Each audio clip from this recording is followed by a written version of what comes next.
Biology class now, chapter 5, lesson 5, part 2, meiosis. आवां biology जो उस्ताद नजीला चन्ना आवां के सिंध ऑनलाइन स्कूल में भली कर असांजे अॼु के लेक्चर जो मौज़ू आहे meiosis. meiosis ॿिनि मरहलनि में थींदो आहे, meiosis 1 ऐं meiosis 2. meiosis 1 में उहे साॻी मरहला थियनि था जेके माइटोसिस में थींदा आहिनि. प्रोफेज़ 1, मेटाफेज़ 1, एनाफेज़ 1 ऐं टेलोफेज़ 1. meiosis में पेरेंट जीव घरड़ो जीअं दाख़िल थींदो त उन वटि 4 क्रोमोज़ोम्स हूंदा ऐं आख़िरी टेलोफेज़ वारे फेज़ खां पोइ ते साइटोकिनेसिस थींदो, साइटोप्लाज़म बि 2 अध थींदो, 2 धीअर जीव घरड़ा ॼमी पवंदा. 2 धीअर जीव घरड़नि में क्रोमोज़ोम्स जो तइदादु अधु थी वेंदो as compare to their parent cell. इन खां बाद इहे 2 धीअर जीव घरड़ा वरी माइटोसिस 2 वारे फेज़ में दाख़िल थींदा. साॻे ई तरीक़े सां माइटोसिस 2, प्रोफेज़ 2, मेटाफेज़ 2, एनाफेज़ 2 ऐं टेलोफेज़ 2 खां पोइ ते इहे 2 धीअर जीव घरड़ा वरी चइनि धीअर जीव घरड़नि में तक़सीम थी वेंदा.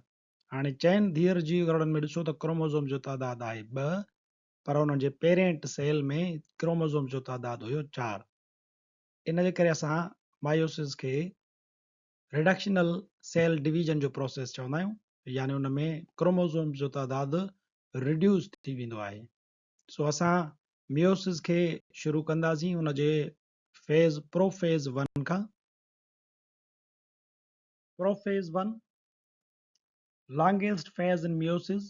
मियासिस जो ड्रिगे में ड्रिगो मरहलो प्रोफेज़ 1 वारो आहे. हिन जे दौरान छा थींदो, जेको जेनेटिक मटीरियल उलझल धागे जी सूरत में हूंदो आहे जंहिंखे चइबो आहे क्रोमेटिन मटीरियल, उहो घाटो थींदो, कंडेंस थींदो ऐं क्रोमोज़ोम्स जी सूरत अख्तियार कंदो. जीअं ई क्रोमोज़ोम जेके तयारु थींदा त हिकिड़ो क्रोमोज़ोम माउ जे पासे ॾांहुं ऐं ॿियो क्रोमोज़ोम पीउ जे पासे ॾांहुं ईंदो, जेकी क्रोमोज़ोम पाण में हिक जहिड़ा हूंदा, होमोलागस हूंदा, यानी उन्हनि जी साइज़ ऐं उन्हनि जो सेंट्रोमियर साॻी पोज़ीशन ते हूंदो त उहे पाण में हिक जहिड़ा क्रोमोज़ोम सॾिबा आहिनि. इहे हिक जहिड़ा क्रोमोज़ोम पाण में पेयर अप कंदा, जोड़ो ठाहींदा. इन अमल खे असां सॾियूं था साइनेप्सिस. हाणे जेको हर हिकु जोड़ो ठहियो असां उनखे बाइवेलेंट सॾियूं था. बाय यानी 2, वेलेंट यानी क्रोमोज़ोम्स, या उनखे ट्राड सॾिबो आहे यानी 4 chromatid sister. 2 non-sister chromatids of homologous chromosomes join each other at certain points called chiasmata for crossing over. हाणे जॾहिं 2 क्रोमोज़ोम पाण में मिलिया त उन्हनि मंझां 2 जेकी नॉन सिस्टर क्रोमेटिड्स आहिनि, यानी हिकिड़े क्रोमोज़ोम जी हिकिड़ी क्रोमेटिड ॿिए क्रोमोज़ोम जी क्रोमेटिड सां क्रॉसिंग ओवर कंदी. क्रॉसिंग ओवर में छा थींदो आहे त उहे पाण में जेनेटिक मटीरियल जेको आहे उहो हिक ॿिए सां शेयर कंदियूं आहिनि, जंहिंखे रिकॉम्बिनेशन पिणु चइबो आहे. ऐं उहे पाण में हिकिड़ी पॉइंट ठाहे करे उते पाण में जोड़ थींदियूं आहिनि, पाण में ॻंढिजंदियूं आहिनि. उन पॉइंट खे सॾिबो आहे chiasmata. Exchange of genetic material in crossing over. Crossing over में छा थींदो, जेनेटिक मटीरियल ॿिनि नॉन सिस्टर क्रोमेटिड्स में उन जो तबादलो थींदो आहे, जेनेटिक मटीरियल एक्सचेंज थींदो आहे. एक्सचेंज ऑफ जेनेटिक मटीरियल उनखे असां रिकॉम्बिनेशन चऊं था. हाणे हिते तव्हांखे सिस्टर क्रोमेटिड्स जेके आहिनि उहे नज़र ईंदियूं हूंदियूं. हीउ हिकिड़ो क्रोमोज़ोम आहे, उन में हीउ 1 ऐं 2, इहे ॿई पाण में सिस्टर क्रोमेटिड आहिनि. हीउ वरी ॿियो क्रोमोज़ोम आहे जेको तव्हां सम्झो त हीउ पीउ ॾांहुं आयो, हीउ माउ ॾांहुं आयो, हीउ पाण में सिस्टर क्रोमेटिड आहिनि. तंहिंजे करे क्रॉसिंग ओवर कंहिंजे विच में थींदो, नॉन सिस्टर क्रोमेटिड जे विच में, यानी हिकिड़ी सिस्टर क्रोमेटिड हेॾां हिन जी ऐं ॿी सिस्टर क्रोमेटिड हिन जी. इहे ॿई पाण में क्रॉसिंग ओवर कीअं कंदा त हिक ॿिए सां इहे जोड़ ठाहींदा, इहे हिक ॿिए सां ॻंढिजंदियूं. जीअं ॻंढिजंदियूं त इहो पेयर अप थी वियो, इनखे असां क्रॉसिंग ओवर सॾियूं था. क्रॉसिंग ओवर में छा थींदो, हाणे थींदो रिकॉम्बिनेशन, यानी जेनेटिक मटीरियल एक्सचेंज थींदो. जेनेटिक मटीरियल एक्सचेंज कीअं थींदो त हिन जो जेको पोर्शन आहे उहो हुन ॾांहुं ट्रांसफर थी वेंदो ऐं वरी ॿी सिस्टर क्रोमेटिड जो जेनेटिक मटीरियल हुन ॾांहुं ट्रांसफर थींदो. हिते तव्हांखे नज़र ईंदो हूंदो त हीउ जेको ॾिसो हिसो जेको आहे उहो हिन सिस्टर क्रोमेटिड जो आहे ऐं हेॾां जेको हिनखे ब्लू हिसो मिली वियो, इहो जेनेटिक मटीरियल हिन सिस्टर क्रोमेटिड जो आहे. हाणे इहो असां सॾियूं था रिकॉम्बिनेशन. इन जे लाइ रिकॉम्बिनेज एंजाइम जेको आहे उहो कमु कंदो आहे. इन खां पोइ हिते छा थींदो, जीअं ई रिकॉम्बिनेशन थी वियो त न्यूक्लियोलाइ डिसअपियर थी वेंदो, उहो गायब थी वेंदो ऐं न्यूक्लियर जेको परदो थींदो आहे उहो पिणु आहिस्ते आहिस्ते टुटणु लॻंदो। साइटोप्लाज़म में इहो थींदो त जेकी सेंट्रियोल्स आहिनि उहे ॿिनि मुख़ालिफ़ तरफ़नि ॾे मूव कंदा, पहिरियां हिते मौजूदु हूंदा आहिनि, पर इन असांजे प्रोफेज़ जे मरहले में जीअं जीअं इहे तब्दीलियूं आयूं त इहे ॿई ॼणा बि साइटोप्लाज़म में सेंट्रियोल्स मुख़ालिफ़ पोल्स ॾांहुं चुरपुर कंदा। हिते जेॾी महिल जो पहुचंदा त उन्हनि मां हिकिड़े क़िस्म जा धागा पैदा थींदा आहिनि जिन खे चइबो आहे स्पिंडल फाइबर्स। इहे स्पिंडल फाइबर्स छा कंदा त क्रोमोज़ोम्स जे अंदरि हिकिड़ी पॉइंट थींदी आहे जंहिंखे चइबो आहे काइनेटोकोर। उन काइनेटोकोर सां इहे स्पिंडल फाइबर्स वञी करे अटैच थींदा। Two kinetochore spindle fibers from the opposite poles attach with a pair of chromosomes. ॿ काइनेटोकोर स्पिंडल फाइबर्स जेके आहिनि उहे निकिरंदा अपोजिट पोल्स मंझां ऐं उहे अची करे क्रोमोज़ोम जे पेयर सां अटैच थींदा। In mitosis, we have seen that two kinetochore spindle fibers attach with one chromosomes. Meiosis में छा थो थिए त इहे स्पिंडल फाइबर्स क्रोमोज़ोम्स जे जोड़े सां अटैच था थियनि, पर माइटोसिस में इहो हुयो त इहो काइनेटोकोर या स्पिंडल फाइबर्स जेके हुया उहे हिकिड़े क्रोमोज़ोम सां अटैच थियनि पिया। इते असांजो प्रोफेज़ 1 पूरो थींदो आहे ऐं पोइ शुरू थींदो आहे वरी मेटाफेज़ 1 जो फेज़।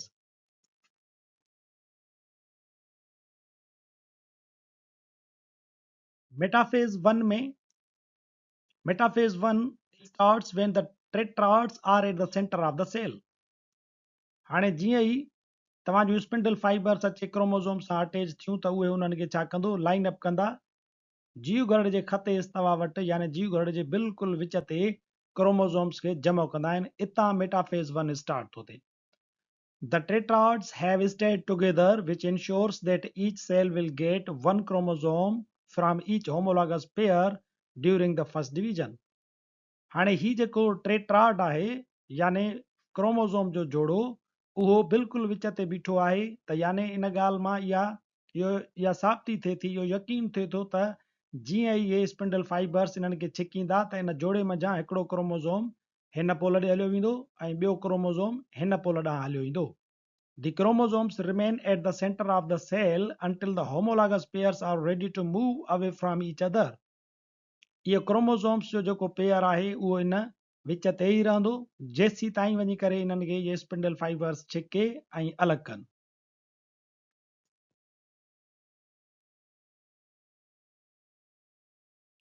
मेटाफेज़ खां पोइ टियों मरहलो शुरू थींदो, anaphase 1। Homologous chromosomes that make up each tetrad separate during anaphase 1। हाणे एनाफेज़ में छा थींदो त इहे जेकी क्रोमोज़ोम्स होमोलॉगस क्रोमोज़ोम्स विच ते बीठा हुया, हाणे उन्हनि खे स्पिंडल फाइबर्स छिके इन्हनि मुख़ालिफ़ पोल्स ॾांहुं सोरे वठंदा। However, the sister chromatids will stay connected at the centromere. पर जेकी सिस्टर क्रोमेटिड्स आहिनि उन्हनि जे विच ते साॻियो ई सेंट्रोमेयर जेको आहे उहो मौजूदु हूंदो। हाणे ॾिसो त हेॾां बि तव्हांजो हिकिड़ो क्रोमोज़ोम हेॾां लड़ी आयो हिन पोल ॾांहुं, पर उन में तव्हांखे नज़र ईंदो हूंदो त हिकिड़ी सिस्टर क्रोमेटिड हेॾां आहे, ॿी सिस्टर क्रोमेटिड हेॾां आहे, पर हिन सिस्टर क्रोमेटिड में रिकॉम्बिनेशन थियल आहे, इन जे करे इन जो हिकिड़ो हिसो जेनेटिक मटीरियल में तब्दील आहे। हाणे ही सिस्टर क्रोमेटिड्स हेॾां मूव करे आयूं, ही क्रोमोज़ोम या सिस्टर क्रोमेटिड्स हिन ॾांहुं मूव करे आयूं ऐं ईअं ई वरी इन जो ॿियो जोड़ो वरी हेॾां ॿिए तरफ़ ॾांहुं मूव करे आयो। Anaphase 1 proceeds until the chromosomes are pulled into a bundle at opposite ends of the cell. Anaphase 1 ऐसी ताईं हलंदो आहे पियो जेसीं ताईं इहे क्रोमोज़ोम्स आहिनि पंहिंजे पंहिंजे अपोज़िट सेंट्रियोल ॾांहुं वञी करे पहुचनि था।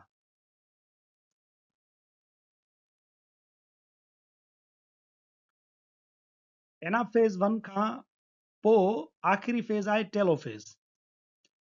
टेलोफेज़ में छा थींदो, the nuclear membrane form around the chromosomes at each pole and chromosomes become अनकॉइल।